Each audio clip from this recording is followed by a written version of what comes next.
Alright there, geezers, Jules here from FGS, home of the Future Games Show, and you know what? There are some video games out there that let you do some truly reprehensible things, but there are also some video games that do some truly awful things to you, aka force you to lose. Nobody likes to lose, of course, but sometimes it's actually vital to the overall experience that we take that big old L and add Essen onto the end of it to form a lesson.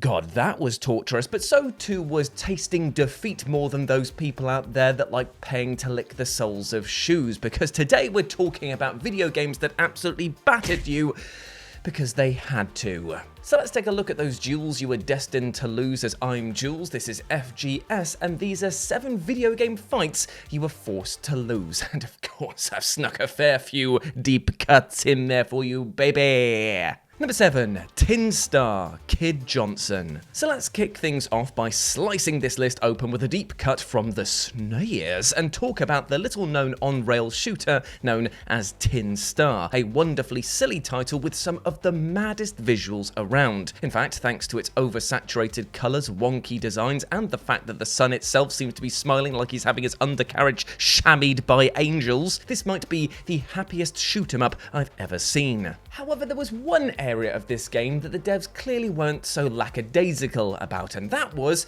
when it came to shooting kids in the face. I know, what prudes, right? Yet, in a rather cruel twist, this is exactly what Tin Star is forced to do, as he's challenged to a duel by a diaper-clad robot called Kid Johnson. Now, previously in these dueling boss battles, the player has been able to click on their chamber and then blast a hole through their opponent. But here, well, as soon as you cock the hammer, your cursor spins wildly out of control, and no matter how many times you try to fight against it, all you can do is watch as Kid Johnson fumbles with his gun and then shoots you in the face.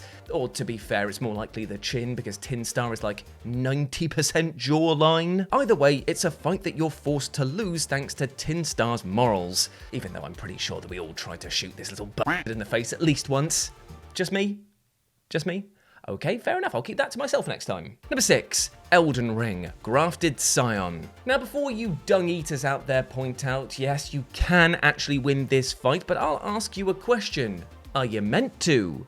Well, no is the answer, because From Software just goes, oh, right, okay, fair enough, you did actually beat him. Well, you still lose anyway. And now I shall explain why. Because Elden Ring really wants you to fall at this hurdle. And if you don't believe me, just sit right there and listen carefully as I build my case for the defense. I have no idea why I've transformed into a lawyer at this point in the argument, but let's just go with it. Let's just go with it, okay? I'm too invested now. Order. That's a judge. Whatever. Firstly, if you do fall to the Grafted Scion, you don't lose your runes. And for the uninitiated, runes are pretty much the currency of Elden Ring. And you typically lose the contents of your wallet every time you die. And yet, when you lose against the Grafted Scion, you don't drop your cash. And if that's not proof that death is inevitable here, I don't know what is. Next up, if you do manage to fell this mighty beast, which admittedly did used to look scary until a friend pointed out that this is basically what 2 ferrets meeting inside a sock would look like. If you do manage to beat this thing, well, your reward is still death. Admittedly, you do get an item, it's not super useful, but you also get death because this is a From Software game. Once the blighter perishes, you stroll through the now unsealed exit only to step onto a cliff that then collapses, plunging you to your fate. In other words, even if you win, you still lose to the true foe of everyone over 30's knees, gravity. Seriously. My bones. Number 5, Final Fantasy XVI, spoiler alert, Clive bested. Now listen friends, I'm going to be talking about some spoilers from Final Fantasy XVI, so if you've not played it yet or want to skip past this, I'm sure that my lovely editor Tommy will put a timestamp below so you can skip this bit here. But for those who want to stick around, that's all of you. Going once, going twice. Let's go.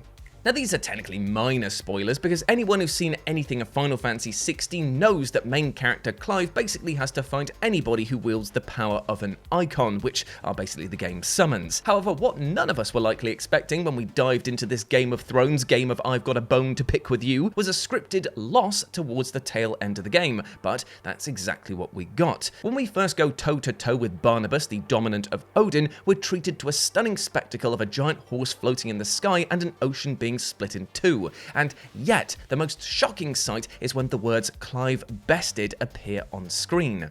Okay, maybe it shouldn't be all that surprising, seeing as we just saw our handsome lad over here get his chest cleaved in two, but still, it was pretty surprising when you're playing as a hero to be fed a loss, because you've been thumping pretty much every other dominant you've come across. The good news is this is merely a bump on the road for us as the player, but it also serves as a reminder that Clive's journey is not going to be an easy one, and most definitely the wins after this feel all the more sweeter for that very salty loss. The ceiling's salt, the floor is salt, the walls are salt. Number 4, Chrono Trigger, Lavos. Now, Chrono Trigger is one of the greatest RPGs, and yes, say it with me, kids, of all time. God, that felt good. Where was I? Despite being almost 30 years old, the tale of Chrono and company still feels fresh today, down to, in no small part, the seismic impact it's had on many of the games that followed. With imagery created by Akira Toriyama and a vibrant pixel art style, it also rocks a timeless aesthetic. And if the latter part doesn't convince you, I mean, just look at Sea of Stars if you don't believe me. Throughout the game, there are multiple characters that can join your party, but Chrono is pretty much a mainstay for everyone because he's the core protagonist, hence the name. But don't be confused by the fact that there's an H in the Chrono of Chrono Trigger, and the fact that the name of your character is without an H, Chrono, it's to do with something else. Oh my god, my brain has stopped working. Bye. Anyway, spoiler alert, Chrono dies. Yep, he's gone. Yep, he gets done in, wiped out, full-on yeeted out of existence by a big bad by the name of Lavos. It is quite the dramatic scene, and one that takes a pretty huge toll on your party. To see the silent protagonist risk everything and come up short is, well, quite worrying actually, because after he goes, you think to yourself, he was our best chance! Oh God! He's so happy-go-lucky that it actually feels wrong to watch him perish. But the good news is that you can bring back Chrono to the land of the living. But it's technically optional, meaning that there are probably many players out there before the days of the internet and widespread guides online who went through just thinking, yeah, he's done for, that's it. Only to go into school the next day and be like, he can survive. Oh, I've done him dirty. I've done him right dirty here. Don't feel too bad though. There are many, many endings to this game. Some of them are utterly insane. But still, in this one, he's dead, and that's on you. That's on you. Sorry, mate, it just is. Number 3, Yakuza Kiwami, Goro. There is nothing quite like the Yakuza series. It is over the top. It is silly. It is full of violence, melodrama, romance, passion. It's got everything. And I love it so much. Not as much as James Daly, admittedly. He is the biggest Yakuza fan. But I'm not even a second, let's be honest, mate. His love encompasses the top 10. But today we're talking about Yakuza Kiwami, a 2016 remake of the original Yakuza from 2005, and stars Kiryu Kazama, a professional gangster who is too damn pure for this world. And yes, I'm aware that this sounds paradoxical, and no, I'm not going to apologise for it, and if you don't believe me, just ask this dog.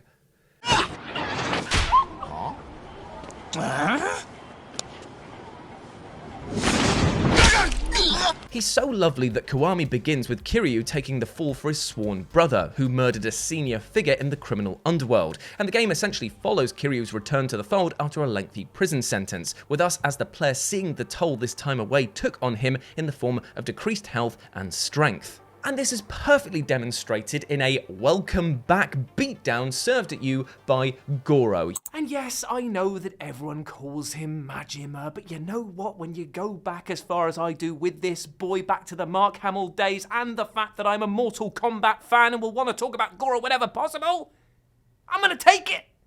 Your supposed friend who has your back, but will most likely break your spine the moment that it's turned.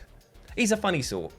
Although this fight is technically winnable, the majority of players will be crushed due to the significant gap between Kiryu and Goro, with the loss serving as a warning of just how tough this world is if you don't put in the time and effort. Thanks, Goro, you taught us a life lesson. Although I can't see you now because you've literally detached both my retinas with a roundhouse kick. Number 2, Halo Reach, Survive. Oh, please, take me back to the glory days of 2010 just so that people can play Halo Reach for the first time. This is a thought that crosses my dusty plane of a brain at least 5 times a day.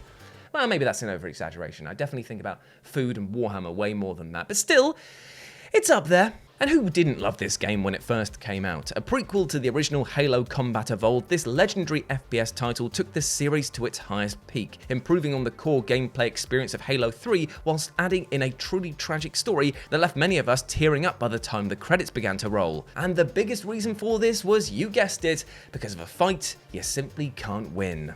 We played through this game as Noble 6, a Spartan who joined the Noble team just in time for the Covenant invasion of Reach, a human-inhabited planet of significant military value. And the reason our character is here in the first place is down to the recent deaths of the team's previous 6, a not-so-subtle hint that life is anything but easy for a Spartan to hold on to. As Reach plays out, many more members of Noble team are lost, with each death being related to their way of life, including some rather painful irony, like when Kat, the brains of the team, is shot in the bloody head.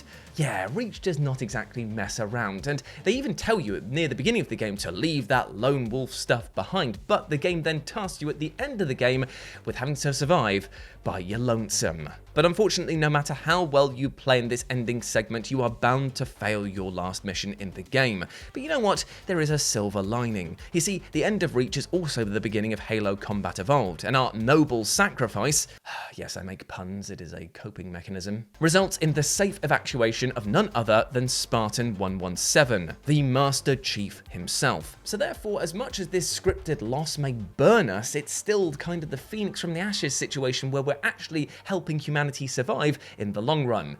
Still though, woof. And number 1, the giant love robot, the Kaiju dating sim. So, if the heaviness of the previous entry was a little much for you, don't worry my friend, let's dial up the weirdness here with a deep cut of love and affection that, yes, does sound a little psychotic when I read it out like that, but also, it kind of perfectly sums up the weirdness of Kaichu, the Kaiju dating simulator. Because this is a romance title which sees you try and win the affection of your chosen mate, all while destroying structures and landmarks around the globe. You do this by answering questions in a rock, paper, scissors manner, with the best options racking up more affection and destruction.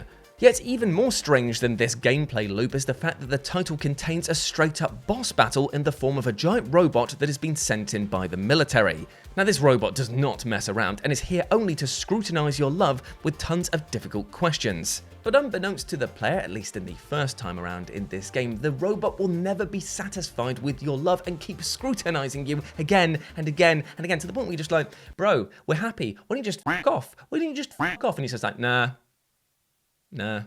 I'm literally gonna third wheel this until I ruin your relationship. He's just like, cheers! Thanks!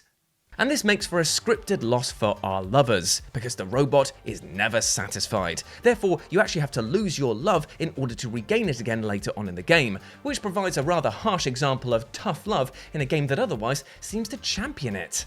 And there we go, my friends, those were 7 video game fights you had to lose. I hope you enjoyed that, and let me know what you thought about it down in the comment section below. And if you want to catch up with me on the social medias, you can do so over here on all of them. And you can also follow Tommy, the lovely editor, over here on his social medias as well. Please give him a follow, because he's a good lad. But before I go, I just want to say one thing. Now, today we spoke a lot about video game fights that you had to lose in order to get something out of them further down the line. And we can definitely apply that to our real lives as well, because defeat or failure, it's never a fun thing to go through, but what it is at least an honest teacher. It shows you your limitations, where you need to improve, where you need to do better, and sometimes when you need to ask for help. And there is no shame in that, my friends. I want to break that stigma, because it is more than okay to ask for help from friends, family, professionals in the support industry. These people care about you and want you to do well, and you, my friend, are a massive f***ing ledge. So treat yourself with that love and respect that you bloody well deserve, alright? Big love to you from me to you, and I hope that your week is fantastic, or weekend, as it will be, because it's Friday, obviously, and I'll be back next Friday here on FGS with another deep cut laden Friday featurette thing. I don't know, it doesn't really happen. We're just going to call it the deep cut from now on, okay? We're just calling it the deep cut with Jules Gill, okay? Fine? Agreed. See you next week. Big love. I'll speak to you soon. Bye.